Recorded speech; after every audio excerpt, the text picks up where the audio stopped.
নমস্কার। নমস্কার। আপনি? আমি আইডিসি ব্যাংক থেকে আসছি। ও, আপনি এত কষ্ট করে এলেন কেন স্যার? আমি গত সপ্তাহে আপনাদের ব্রাঞ্চে গিয়েছিলাম, মানে একটু অসুবিধের জন্য। মানে আসুন না স্যার, ভেতরে আসুন।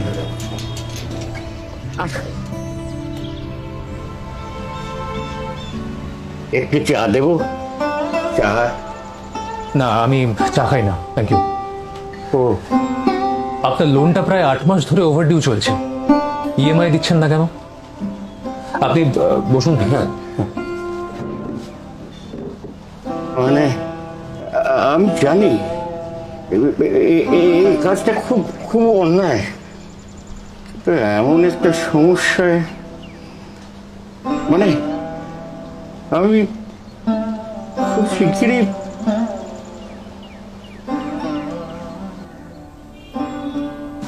আমার স্ত্রী গেল বছর গত হয়েছেন, ক্যান্সার হয়েছিল, একেবারে শেষ সময় ধরা পড়েছিল। ডাক্তারও বলেই দিয়েছিলেন কোনো আশা নেই।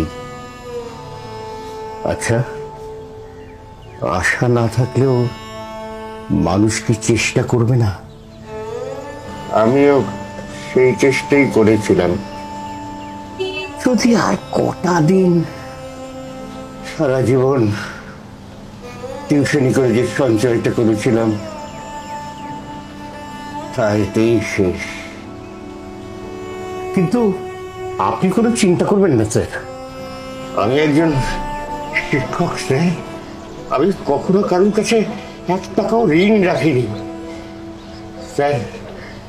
আমি প্রায় সমস্ত ব্যবস্থা করে ফেলেছি, আমাকে শুধু কটা মাস একটু সময় দিন। ব্যবস্থা মানে? এই বাড়িটা বিক্রি করে দেবো ঠিক করেছি, 2-1 জনের সঙ্গে কথাও হয়েছে। বাড়িটা বিক্রি হয়ে গেলেই আপনাদের সমস্ত দেনা আমি শোধ করে দেবো, আর কোনো ইএমআই এর ঝামেলা রাখবো না। মানে এই বাড়িটা আপনি বিক্রি করে দেবেন?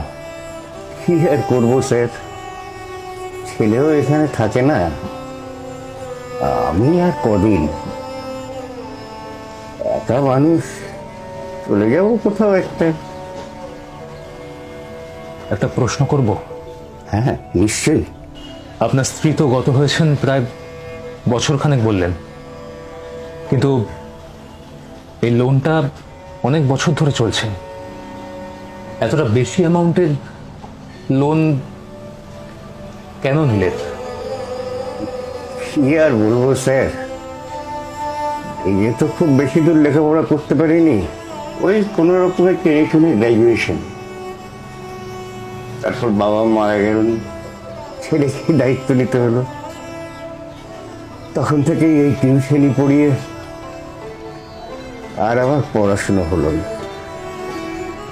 কিন্তু ছেলের জন্য আমি কোনো অভাব রাখিনি, আমার সাধ্য মতো তার যখন যা দরকার সব দিয়েছি।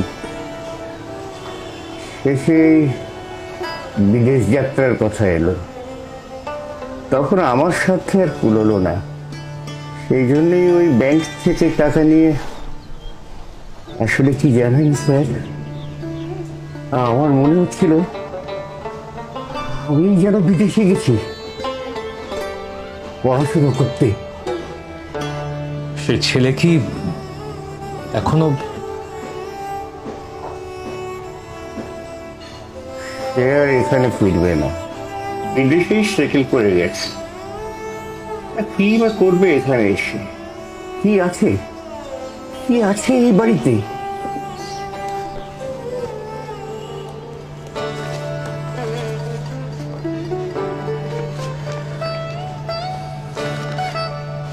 এই কাগজটায় আপনি সাইন করে দিন প্লিজ।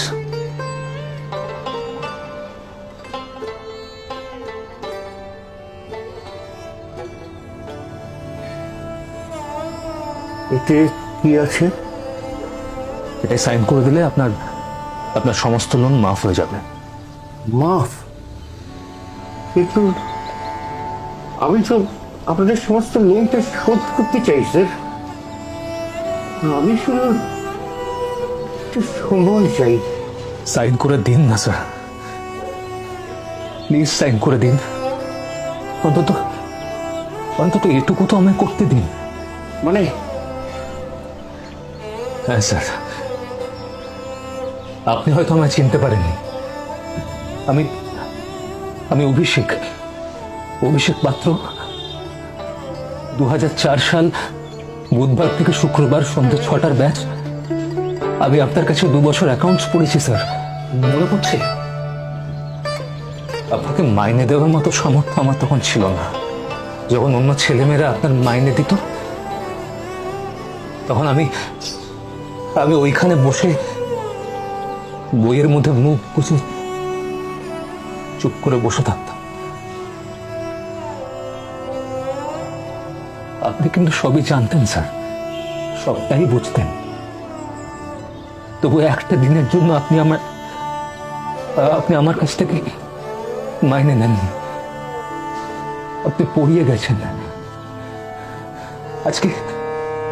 আজকে আমি যতটুকু যেখানে যতটুকু আমি যা করতে পারছি সবই তো আপনার জন্য স্যার, শুধুমাত্র আপনার জন্য। সেদিন যদি আপনি আমার কাছে এভাবে না থাকতেন, তাহলে আমি আজকে এই জায়গায় আসতেই পারতাম না। শিক্ষকের ঋণ কখনো শোধ করা যায় না, এটা তো আপনি একদিন বলেছিলেন আমি। স্যার, অন্তত এটুকু তো করতে দিন আমায়। আপনি কাগজটাতে সাইন করে দিন।